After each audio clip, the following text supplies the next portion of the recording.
yang dari awal kita tidak mendapat kejelasan, bahkan malah lempar sana lempar sini, ini siapa siapa dan lain sebagainya. Bahkan naskah akademiknya yang dari awal kita cari nggak ketemu, kemudian di sosmed banyak beredar rancangan-rancangan atau draft, ini yang mana yang benar, itu membuat kita bingung. Apakah ini sengaja membuat kita bingung sehingga kita tidak bisa memberikan atau memahami apa sih isi dari draftnya? Kita tidak bisa mengkaji, memberikan masukan. Nah, terakhir berarti kita sudah mulai mendapatkan dan kami mendengar prosesnya juga agak sangat extraordinary, sangat luar biasa. Katanya ini secepatnya akan disahkan. Nah, itu menjadi tanda tanya kedua lagi. Ya, secepatnya disahkan, jadi banyak sekali tanda tanya yang berkecamuk di dalam pemahaman kami semuanya. Ada apa begitu ya? Kami sebetulnya tidak menolak ada rancangan undang-undang Omnibus Law dalam konteks untuk memperkuat sektor kesehatan dari semua sistem. Ya, untuk sistem pelayanan, pembiayaan dan lain sebagainya, ya kami sangat mendukung. Termasuk juga tentu SDM. Nah, SDM kebetulan kita sudah punya undang-undang kebidanan, keperawatan, untuk kedokteran, undang-undang tenaga kesehatan. Semua itu membutuhkan effort yang luar biasa menghasilkan sebuah undang-undang. Apalagi undang-undang kebidanan usianya belum sampai 5 tahun. Ini sudah mau dihapus. Ini kami sangat miris sekali ya. Kami sedang semangat-semangatnya menata profesi karena ada landasan hukum yang tegas, yang kuat dalam bentuk undang-undang. Mulai dari pendidikan sampai ke pendayagunaan diatur di dalam undang-undang tersebut. Dengan nanti ada undang-undang ini dan di pasal terakhir mencabut 10 undang-undang. Nah, ini yang kami sangat-sangat keberatan. Ya, kami sangat keberatan. Kalau toh memang undang-undang Omnibus Law Kesehatan ini segera akan disahkan dalam rangka memperbaiki sektor kesehatan, kami mendukung. Tapi mohon dengan norma, undang-undang yang mengatur profesi kesehatan ini jangan dicabut, tapi bisa diharmonisasikan. Ya, nanti apa yang diatur di dalam undang-undang Omnibus Law yang baru itu nanti masing-masing undang-undang ini akan menyesuaikan. Ya, jadi tidak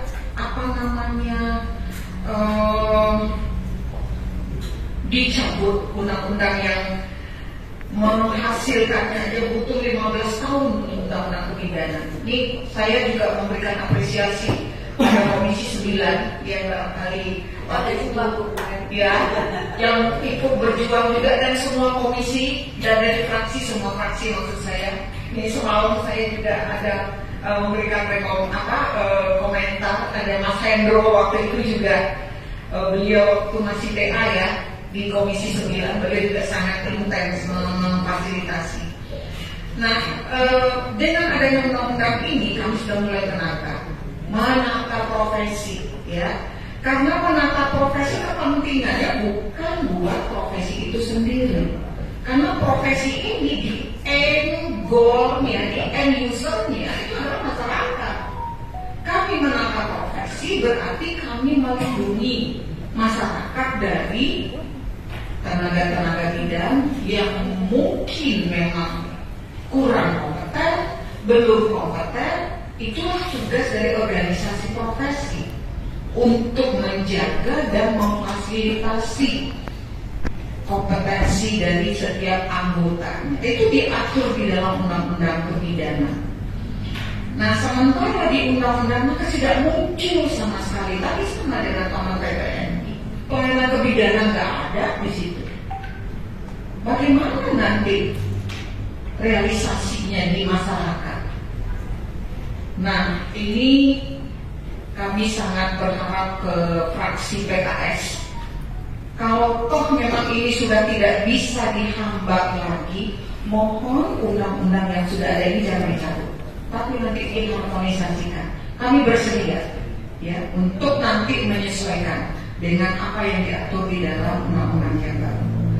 Dan tadi disampaikan juga di profesi kesehatan ini banyak jenisnya, dan antar jenis profesi itu banyak terjadi gray area antara tugas dan kewenangan. Itu sudah diatur di dalam undang-undang, sehingga dengan adanya undang-undang berbagai profesi kesehatan itu sudah merupakan wadah untuk harmonisasi antar profesi. Jadi tadi disampaikan oleh teman perawat, ya kita tidak bisa dibentur-benturkan antara perawat dengan dokter, antara bidan dengan dokter, perawat dengan bidan, nggak bisa dibenturkan karena kita sudah punya landasan hukum masing-masing. Ini penting sekali. Jangan sampai antar profesi kesehatan kita saling tidak harmonis, ujung-ujungnya masyarakat juga yang akan menerima dampaknya. Nah, apalagi tadi kalau di teman-teman kedokteran atau mungkin PPNI juga ada di satu profesi saja organisasinya lebih dari satu. Sementara organisasi profesi itu juga utamanya adalah untuk standarisasi profesi. Standarisasi profesi tidak bisa dilakukan oleh pemerintah, ya harus oleh profesinya. Yang tahu profesi masing-masing nakes itu ya profesinya. Nah, jadi dan juga profesi kesehatan ini kan tidak hanya ada di Indonesia, seluruh dunia ada. Dan kita semua punya kekuatan hukum yang sama juga. Kami karena belum sampai 5 tahun waktu melahirkan undang-undang kebidanan, mengundang khusus expert dari UK waktu itu menceritakan dia sudah punya undang-undang kebidanan sejak 1919. Kita 100 tahun belakangan baru hadir 2019. Nah, sekarang akan dihapus lagi. Dia juga tak kayak nanti itu. Kemarin sudah bisa sejajar dengan profesi bidan di global, di internasional. Sekarang mau di kepinggirkan lagi. Jadi kami sangat memohon sekali juga perlindungan terhadap tenaga medis dan tenaga kesehatan dengan berbagai kejadian yang kita lihat akhir-akhir ini sangat miris.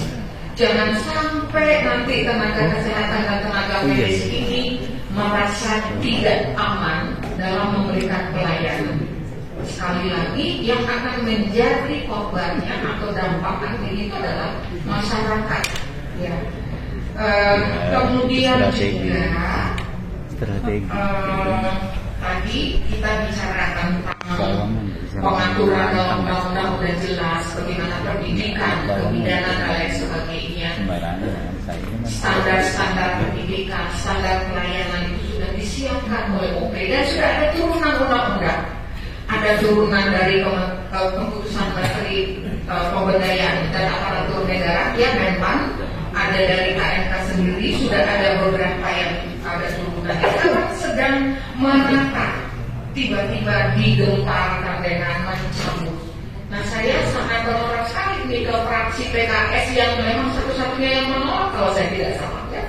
Nah, mohon nanti kalau memang ini tidak saya berdukung, jangan dicabut undang-undang yang sudah ada, terutama yang berkaitan dengan profesi kesehatan, karena tidak bisa sektor kesehatan itu tidak membicarakan tentang tenaga kesehatan. Tenaga kesehatan lebih dari 33 jenis, ya, dan ini semuanya diatur ada di dalam Undang-Undang Tenaga Kesehatan. Nah, masalah STR, SIP itu adalah salah satu dari mekanisme kita untuk menjaga kompetensi dan kualitas dari tenaga kesehatan. Sehingga itu penting sekali. Menurut saya di mana-mana itu juga ada. Di New Zealand, Australia, kebetulan saya minggu lalu lagi webinar.